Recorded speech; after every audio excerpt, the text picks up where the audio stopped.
Yeah, I mean, we're doing some other things behind the scenes. Of course, we can't really discuss that. I mean, of course not, because some of that got out, they figured it out, and it was completely ruined the point of it. Let me think. I know when I was playing Conduit 1, one of the things I always wanted to do was actually have more of an interaction with other characters within the story mode, of course. Right. We do have some NPCs, and we don't want to spoil it for anybody, so we're not ready to reveal any of them. But there are NPCs that you can that you talk to and kind of guide you through your quest in single-player mode. That's good to hear. I know, personally, when I play a game, I like to have that RPG-like feeling to it. And I mean, I just finished playing Final Fantasy 13, so I still like that taste. And I still have that taste in my mouth. But it's good to know that Mr. Ford is going to be actually talking to people rather than just do his visor. I don't know if you guys should talk about this yet, but is there any news on the female character in the game that Ford is going to be talking to? Yes.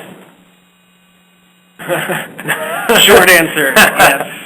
Yes, that's a perfect answer. There are women in Conduit too. They do exist. They do exist. Oh, yay, right? Is there anyone specific? Like, is there like a love interest for Mr. Ford going on, or is that like a big secret thing too? There may be the seeds for a love interest in this game, but yeah, we'll leave that up to the players to see how they feel about the new characters. Yeah, I mean, like I said earlier, the story in this game we're very, very, very proud of. So we don't want to spoil it for any of you guys. We love to see what you guys think when the game ships. I'm sure we'll love it. From what I see so far, it reminds me of when I first saw the first trailer for Conduit 1. I just couldn't wait for that game to come out, and now I can't wait for this one to come out. On another note, on a really strange video we found from the Hip Hop Gamer, there was a hint. I don't know if it's really like real or not, but there might have been a port to the PS3. Are you guys looking into porting this game at all, or was that just like no, slip up word of mouth that really didn't need to happen? Yeah, I mean, I had an interview with him last year about Gladiator, and he loves to the Hip Hop Gamer loves to kind of throw you curveball questions.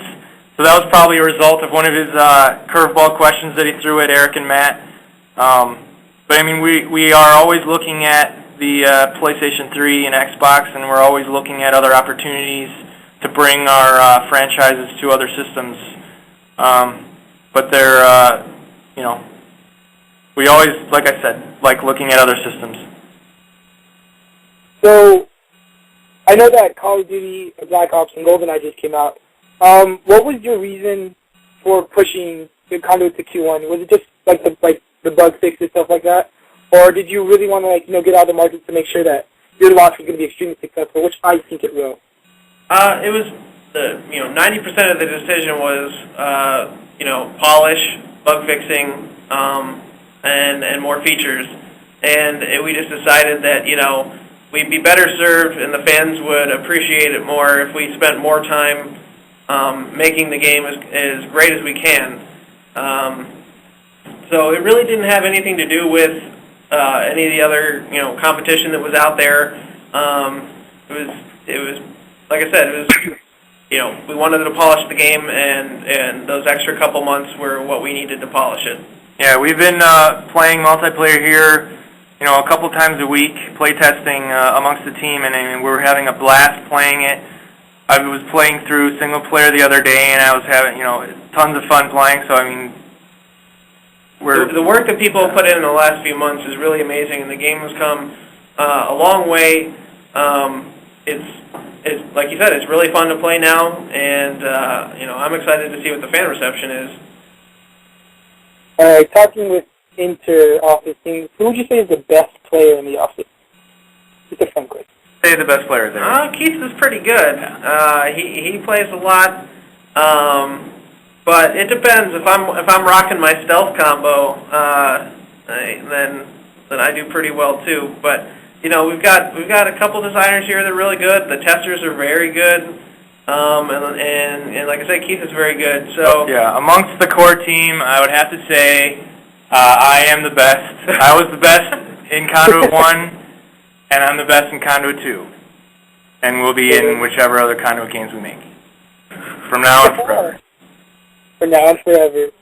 Speaking of which, will you guys ever hold like a community day, you know, where you guys get to play the fans? I know Halo does that, Bungie does that every now and then. Will you guys be playing with thought we did early on in development of Conduit 2. We did. I wasn't involved, but we had a Conduit 1 community event.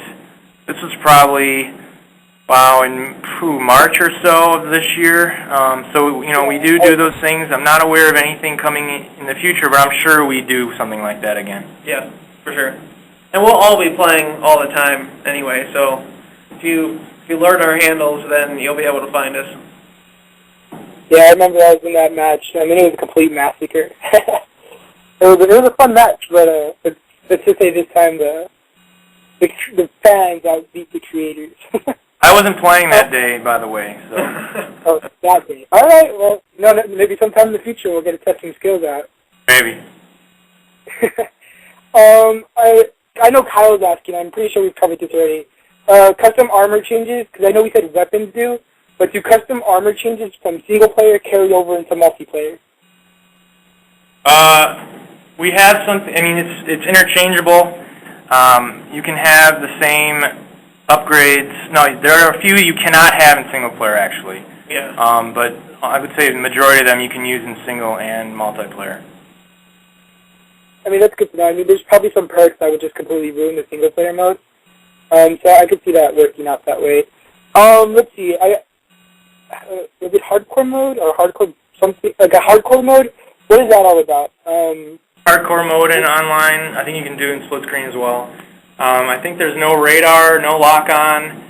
What else? I think that's it. I mean, we basically disable radar, disable lock-on, and there might be some so it really comes down to, you know, who's faster and who's better at controlling your character. You know, we take a lot of the assists away just by removing those two things. Let's see. Oh, I don't remember where we heard this, but people keep asking, will the maps online or in invasion mode be actually changing depending on the size of amount of players and the game type?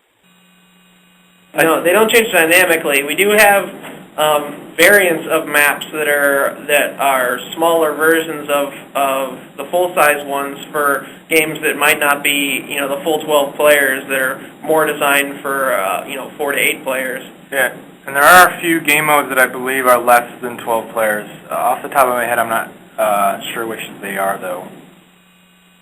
All right, let's see.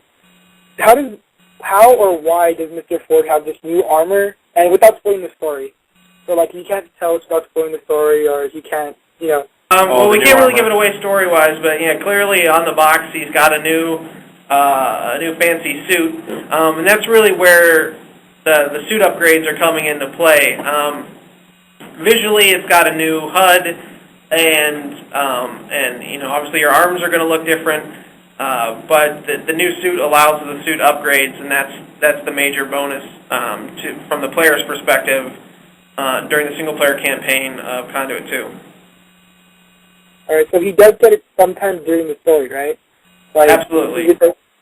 Yeah, I mean the game picks up exactly where the the first one ended, and you go from there. So from that point to the end of Conduit 2, at some point in there, you're going to get the new armor. All right, and does it change the single-player mode, or is it just the suit? It changes in the sense that you can equip upgrades. Before you get the new armor, you can't equip upgrades. Oh, okay, I see it. So it gives you the ability to upgrade. Before you would just have your suit. This one actually is dynamic. Right, exactly. All right, let's see, another question, tricky. I know this is kind of a little particular going on with a few of the fans, but are you guys planning on keeping the crosshair for the pistol and other weapons? The what? The crosshair on the shooting style, or have you changed it for the weapons? For the crosshair? Yeah, because you know when. Oh yeah, we did we made kind of a more universal crosshair for the weapons. Yeah, this time around, you know, we felt that maybe you know, a lot of players got thrown off by the constantly shifting crosshairs. So this time we've got more of a universal crosshair There's still some weapons like the deatomizer where it's got some extra elements to it, but in general, the crosshair is consistent, so players will easily be able to slide into new weapons and use them without having to kind of figure out what they're looking at. Well, that's pretty cool. Let me see. I know another thing that we were talking about was with when you go online, under the actual matches, is there still that voting system per individual teams, or is it like a bulk thing like we had before? The way voting works now is that on public matches we have these playlists, which basically you'll be given 2 choices of maps and game mode, and so you just pick one of the 2, and then you'll play that, and then you go to the next one, and you'll get another choice of 2 maps and game modes, and you just kind of move on from there. It's a far departure from the first one. I think I remember you could have like a bunch of different things you could vote on. Right. Yeah. This one is a much more streamlined voting process. Like you said, there's just 2 options to choose from. So voting is quick and painless. You quickly assess. Would I rather play this mode on this map or this mode on a different map? And you vote, and you're in and playing again. That's pretty cool.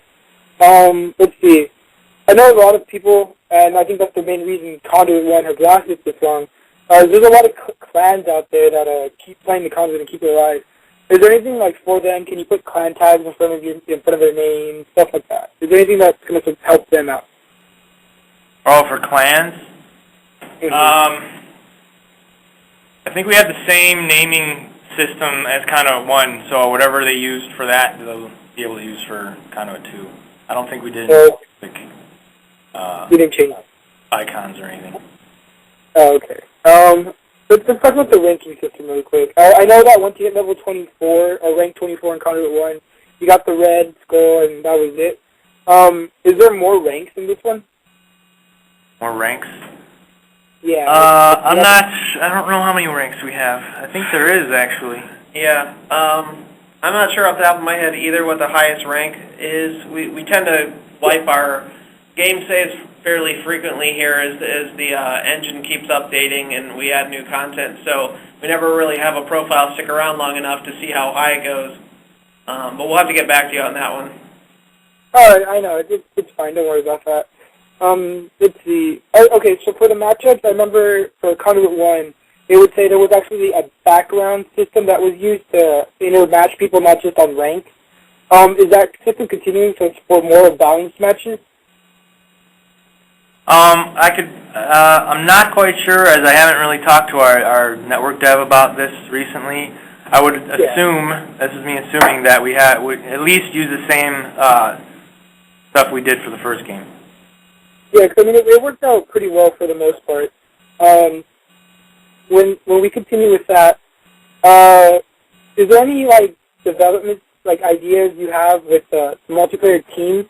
Does it on the teams do they get to work together with when they're playing 2-on-2 on team? I mean team on team. Do they get to talk individually to each other and have different perks that they can work out together? Or that was really confusing. I mean, yeah, people can do that. If they're using the headsets, they can coordinate. And like we were talking about before, you could use different loadouts to kind of create classes. So you could have one guy be kind of the sneaky guy sneaking around, the other guy kind of hanging around the base as kind of a tank with the carbonizer and having, armor upgrades. But yeah, there's definitely some more elements of strategy I think players just earlier today, Keith was kicking my butt in a new mode where you can pass the ASE back and forth between different team members, and he was doing really well, tossing it halfway across the map for his team members to pick up. We got beaten pretty bad. So yeah, there's definitely some strategic elements to that.